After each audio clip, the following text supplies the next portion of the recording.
Such sums become easier with complex summation technique. So basically, to simplify the sums, let's say we have to sum cos of 0 theta, cos of 1 theta, cos of 2 theta, up to cos of n minus 1 theta. Like we cannot really, we don't really have any ideas like to add the cosine terms, yeah. But if we change this cos theta into as a real part of e to the power I theta, and use that real part of function is actually linear, and then interchange the real part in sum, and then sum the e to the power I theta and then find real part, that gives us the answer. And since it's easier to sum the exponential, so yeah, using geometric sum, that is in fact a great technique, yeah, and let's see how. Let's see how. Okay, so let's say we have to sum this up. So what we can do is write this as sum from n equals to 0 to n minus 1 of the real part of e to the power I and theta. Yeah, now to the real part out. The real part of the sum from n equals to 0 to n minus 1 e to the power I and theta. Yes. Okay, now we can sum this because this is just a geometric sum. Yeah, and the first term is basically e to the power I0 theta, which is 1. Yeah, so 1, the ratio is e to the power I theta, r to the power now n minus 1 by r minus 1. Okay, now the problem is how to find the real part of this function. So there can be two ways. First is just like express this e to the power I theta in terms of cos and sine in the rationalized denominator, so that you just have real number, and then if denominator is just real number, from numerator just take the real parts with denominator, and that gives us the answer. Yeah, but there's a simpler way where in denominator you can basically try to make e to the power ix minus e to the power minus ix. You can try to make this because we know that now this is just 2I sine x. Yeah, and so there is just imaginary part over here, not the both real and imaginary parts. So let me show what I actually mean. Let's say if we multiply this by, let's say if we multiply this by e to the power minus I theta by 2 by e to the power minus I theta by 2. Now in denominator what you get is denominator real part of this will be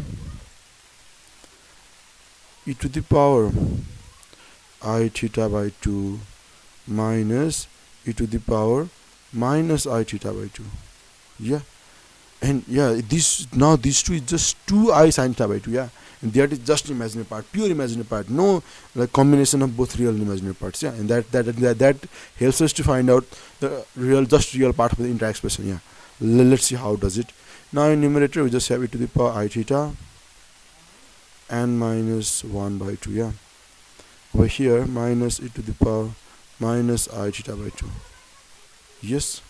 Okay. Yeah, now since we know that the denominator now is just the real part of this is just 2I sine theta by 2, in numerator we just have e to the power I theta n minus 1 by 2 minus e to the power minus I theta by minus I theta by 2. Yes. Now this is just purely imaginary part. Now if we also find imaginary part in the numerator, I cancels out, so that's why we will just have real part. So let's do that. Now the imaginary part over here is sine of theta n minus 1 by 2. Yeah, and then minus sine of minus theta by 2, so plus sine theta by 2 by, this is imaginary part, this is also imaginary part, I cancels out, 2 sine theta by 2. Yes, now this is the answer. Yeah, this is the answer.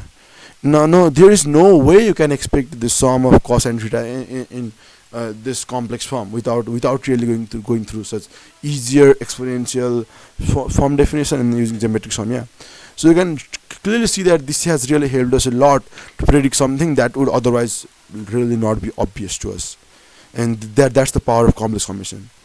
Now let's see it for other expressions as well. Now this can be done in elementary way as well. The answer would just be sine of 2 n theta by 2 sine theta. Yeah, I think something like that. There's an elementary proof too, but this one not really. I have never seen, though there may be. But let's see how we solve this problem. So we know that this is again just the real part of the sum from n equals to 1 to n. And pardon me if I didn't okay, pardon me over here, because this should actually be capital N, because there are capital N terms, and the answer is capital N minus 1 by 2. Yeah, pardon me for that. Now let's look at this. The first term is basically, okay, so first of all let us write the terms. I 2n minus 1 theta. Yeah, now the first term is to the power I 1 theta. Yeah, so the sum will be real part of first term a r is e to the power I 2 theta to the power n minus 1 by r minus 1 e to the power I 2 theta minus 1. Now again we have to make it e to the power ix minus e to the power minus ix. So for that we can basically divide denominator by e to the power theta. Yeah, take this down, and that gives us the real part of e to the power I 2n theta minus 1 by e to the power, this will be 2, okay, so I theta e to the power I theta minus e to the power minus I theta. Yes, now this will be the real part of the now this will be, denominator will now be 2i sine theta. Yes, and numerator will be e to the power I 2n theta minus 1. Okay, so now just to find the real part, find imaginary parts over here, which is basically cos 2n theta, sorry, sine 2n theta, sine 2n theta, sine of 2n theta by 2 sine theta. And yes, this does our job. So that was the solution, and we see that the complex summation technique has really helped us. And yeah, I hope you really enjoyed the way we have solved it. Thanks for watching, and hope you got something new today, and I look forward to seeing you in the upcoming videos too.